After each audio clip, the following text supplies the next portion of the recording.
Hello, hello. Toyota Sienna 2007 through 2010, the infamous plenum. So, everybody's complaining about this screw. Matter of fact, you don't have to remove this one. Just keep the bracket attached to the plenum. All you need is just to remove this one. So this video to show you how to put it back easily. We did a cut here. We cut it with an electrical jigsaw, and this will help us to put the screw first and then slide the plenum.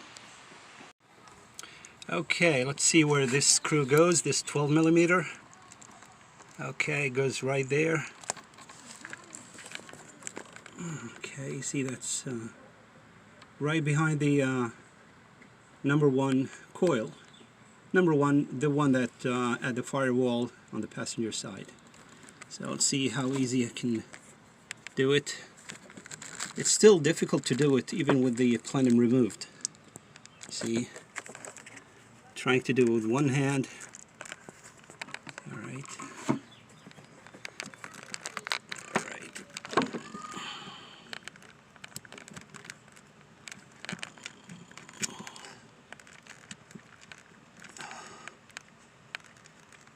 We're not going to tie it all the way down, so we can leave some space for the bracket to wiggle.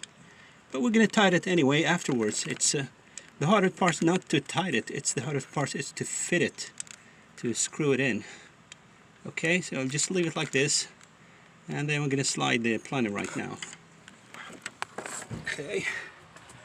Okay. Finally, this is the cardboard I designed. Part number XXX999, made in the USA, the state of Pennsylvania. See, cost $9.99 plus tax. It's just a joke. Here we are. Now that's the screw. All we're gonna do is just slide the plenum here. Yeah, and by the way, you don't have to remove this hose from here, just remove it from the other end. The other end is the brake booster, so it's much easier. Just keep it. And this one is here. We're not going to tie it. We have to tie these ones first and torque them. And once they're fitted, we're going to, tie this one. All right. Okay, I managed to slide the plenum back. The guide here, the first is, as you see, it's hard to show it on the camera. We slided that cut bracket under the screw, and we slide this here with these two guide screws. Once you get this fitted, and you start putting those hex screws and two 10mm nuts.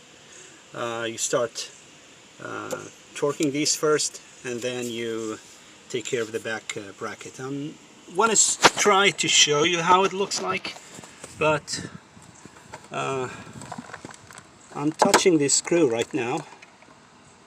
Okay, let's see if I can show you.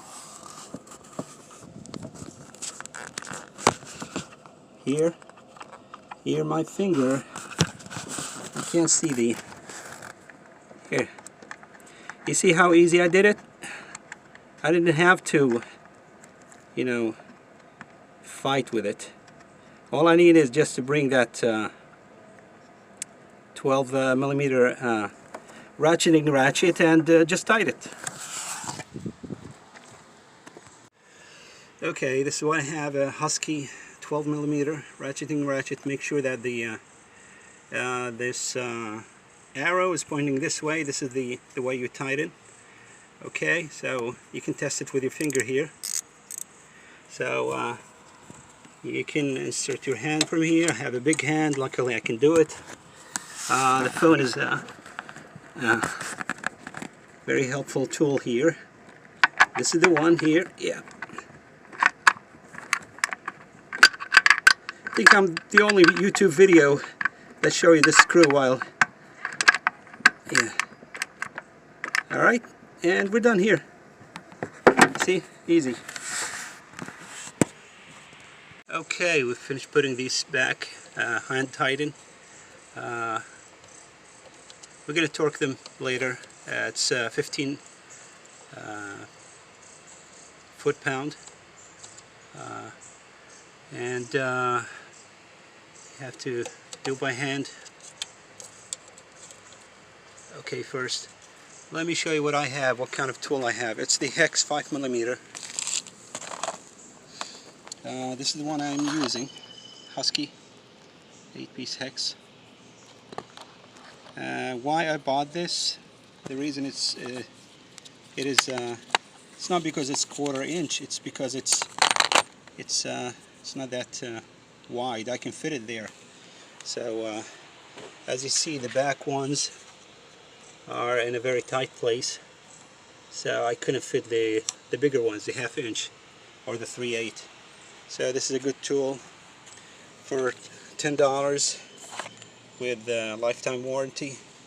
You can't go wrong. This is the part number. So, okay, this is the tool I used. I found it very helpful because it's good for tight places, and the arm is very thin. You can slide it, so you can work with it. This is thick. You can still grab the screw, but the bracket side is not going to prevent you because this is very thin. So you still can unscrew it and tighten it easily. And sorry, I do apologize for calling it ratcheting wrench. There's nothing called ratcheting ratchet. Actually, there's nothing called ratcheting ratchet. It's called ratcheting wrench. And you can find it in Home Depot with this SQ number. And you're going to notice that one is missing here, but actually it's not missing. It's right there for the display or demonstration. And excuse my sniffing. I wasn't feeling well these days, and I had a runny nose. If you like the video, please give it a thumb up. Alright, thank you.